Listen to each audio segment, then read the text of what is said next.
हे प्रभु, आपका बहुत बहुत धन्यवाद। यकीन मानिए, इस वीडियो को सुनने के बाद आप यही कहेंगे कि हे नाथ, हे प्रभु, हे प्राण प्यारे, आपका बहुत बहुत धन्यवाद। वह धन्यवाद आप क्यों करेंगे, ये तो आपको इस पूरे वीडियो को सुनने के बाद ही पता चलेगा। बहुत बहुत स्वागत है आप सभी का राधा सहचरी चैनल पर। एक बार प्रेम से कहिए जय जय श्री राधे। आज की जो एक छोटा सा प्रसंग है वो बड़ा ही प्रेरणादायक है और बहुत ही ईश्वर के प्रति कृतकृत्य करने वाला है। तो चलिए शुरू करते हैं। एक व्यक्ति था, वह काफ़ी दिनों से बहुत चिंतित चल रहा था, जिसके कारण वो काफ़ी ज़्यादा चिड़चिड़ा हो गया था और तनाव में भी रहने लगा था। वह इस बात से परेशान था कि घर के सारे खर्चे उसे ही उठाने पड़ते हैं, पूरे परिवार की जिम्मेदारी उसी के ऊपर है, किसी न किसी रिश्तेदार का उसके यहाँ आना जाना लगा ही रहता है। बस इन्हीं बातों को सोच सोच कर वह काफ़ी परेशान रहता था तथा बच्चों को भी अक्सर डांट देता था। पत्नी से भी ज़्यादातर उसका किसी न किसी बात पर झगड़ा चलता ही रहता था। एक दिन क्या हुआ, एक दिन उसका बेटा उसके पास आया और बोला, पिताजी, मेरे स्कूल का होमवर्क करा दीजिए। अब वह व्यक्ति पहले से ही तनाव में था, सो उसने बेटे को डांटकर भगा दिया। लेकिन जब थोड़ी देर बाद उसका गुस्सा शांत हुआ तो वह अपने बेटे के पास गया। वहाँ जाकर देखा कि बेटा तो सो गया है और उसके हाथ में उसके होमवर्क की कॉपी है। उसने सोचा हाथ से कॉपी लेकर टेबल पर रख दूं, सो उसने कॉपी ली और जैसे ही उसने टेबल पर रखने की सोची, उसकी नज़र होमवर्क के टाइटल पर पड़ी। टाइटल क्या था? टाइटल था वे चीज़ें जो हमें शुरू में अच्छी नहीं लगती लेकिन बाद में वे अच्छी ही होती हैं। बस इस टाइटल पर बच्चे को एक पैराग्राफ लिखना था, जो उसने लिख भी लिया था। अब पिता को उत्सुकता हुई कि अच्छा, बच्चे ने लिखा क्या है, ज़रा पढ़कर तो देखूं। तो वो पढ़ने लगा।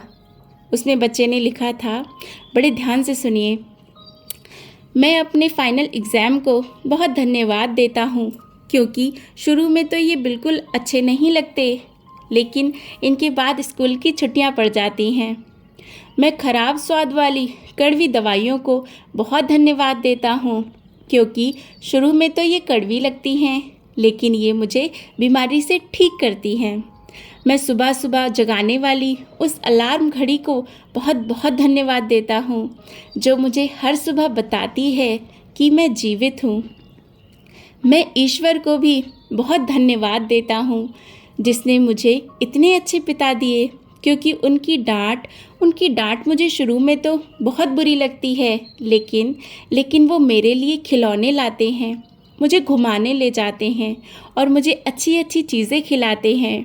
और मुझे इस बात की बहुत खुशी है कि मेरे पास पिता हैं, क्योंकि मेरे दोस्त सोहन के तो पिता ही नहीं हैं। बच्चे का यह होमवर्क पढ़ने के बाद वह व्यक्ति जैसे मानो अचानक नींद से जाग गया हो। उसकी सोच बदल सी गई।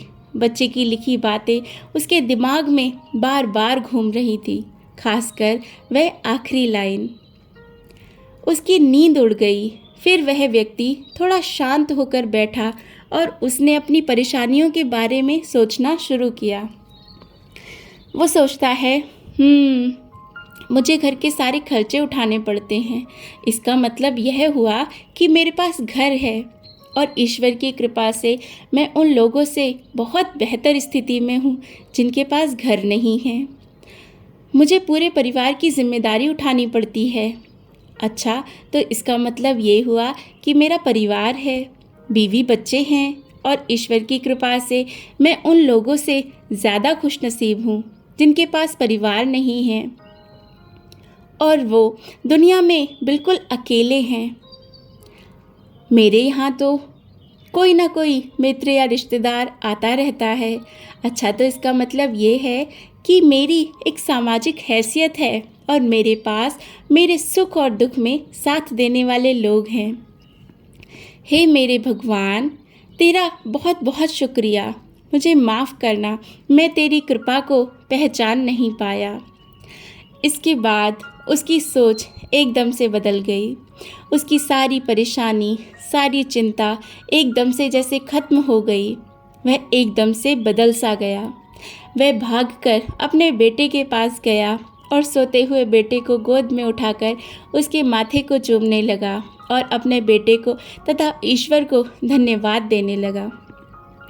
हमारे सामने जो भी परेशानियां हैं, जब तक हम उनको नकारात्मक नज़रिए से देखते रहेंगे, तब तक हम परेशानियों से घिरे रहेंगे। लेकिन जैसे ही हम उन्हीं चीज़ों को, उन्हीं परिस्थितियों को सकारात्मक नज़रिए से देखेंगे, हमारी सोच एकदम से बदल जाएगी।